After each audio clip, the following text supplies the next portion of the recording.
For the past couple months, I've highlighted some teams that didn't make it into the playoffs last year, but I'm a big believer in this year. The Colts fit right into that list, and they're yet another team that just straight up isn't getting talked about enough before this season begins. So in this video, I want to highlight a few players that will make a massive difference for the team this year. Players that I think can be the reason that the Colts win their division and possibly make some noise in a tough AFC playoff bracket. So first off, I honestly feel like the Stephon Gilmore addition might have been the offseason's most underrated move across the entire NFL. Even at the age of 32, I still believe Gilmore can be a dominant corner. If his speed isn't quite what it used to be, he still remains one of the smartest corners in the game. Like, he memorizes the footwork of receivers so that he knows exactly what route they're going to run. He has some of the best instincts at any position across the league. His PhD in cornerbacking has been as evident as anything coming out of Colts camp.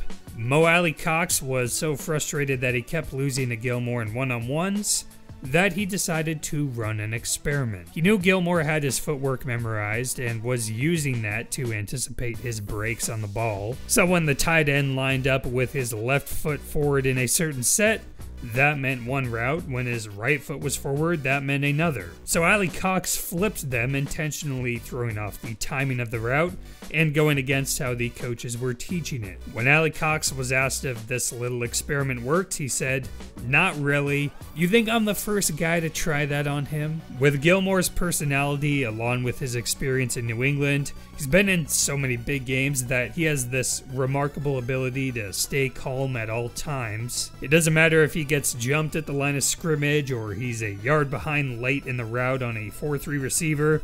There's really no better example of what this feels like than to just listen to what the Colts receivers say about him. Paris Campbell. The thing that makes me so mad about Steph is that he's always calm. Like, I'll be hauling ass trying to get him to bite on a go route, and it makes me so angry because he's just chilling. Rookie Alec Pierce. A lot of times he knows the route I'm running before I run it. By all accounts I've seen, Gilmore has been tremendous in camp.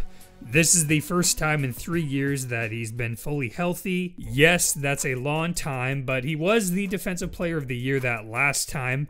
I'm not saying we should expect that, but I think we can get close to a return to form with Gilmore having so many other great assets in his game that won't be affected with age. And to be fair, in his limited time with the Panthers, he still looked good. Aside from Gilmore, Darius Leonard, or now he wants to be called Shaquille Leonard, is obviously the star of this defense. But for this video, I next want to put the focus on Kwity Paye, their 2021 first rounder. Paye showed some promise last year, especially in the second half, and this year he has a goal to get double-digit sacks. D-linemen typically make their biggest jumps in the league from year 1 to year 2, and more importantly for Paye, quite simply, he can now see right. Colts coaches found that Paye was quicker to react when lined up at left end. The reason they eventually found was that he had blurry vision in one eye, so he got contacts and glasses this offseason. Coming from someone with bad vision,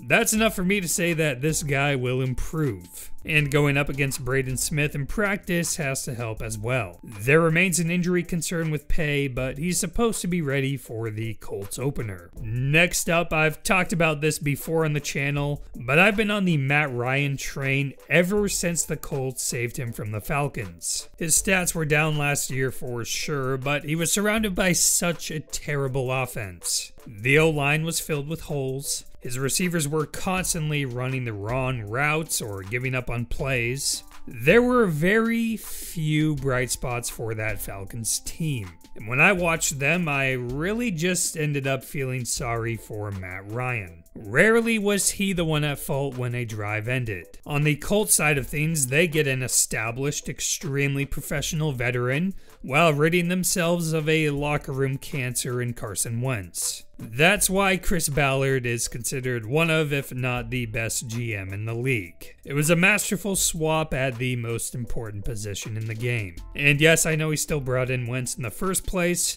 but I think that had more to do with Reich promising that he could fix him. In the end, they took a risk, it didn't work out, but they were at least able to make the most of it. Now Ryan is already being called a coach on the field in Indy. Reggie Wayne even compared him to Peyton Manning based off what he's seen as wide receivers coach. Even if you ignore the intangibles, I think Ryan is still an upgrade over Wentz. He's got a quicker release and will be a better decision maker. But when you throw in all the other stuff he brings in the huddle and on the sideline, it starts to become a massive upgrade. At times this offseason, the Ryan to Michael Pittman connection has looked dominant. When you think about the success Pittman had with Wentz and now he's getting an upgrade at quarterback, a quarterback who in the past has been totally good with feeding his top guy constantly, I'd say Pittman is looking like he'll take yet another jump this year. Their connection in camp has been incredibly strong. Pittman apparently just embarrassed the Lions defense in joint practices. Wayne has reportedly helped Pittman dramatically improve his routes,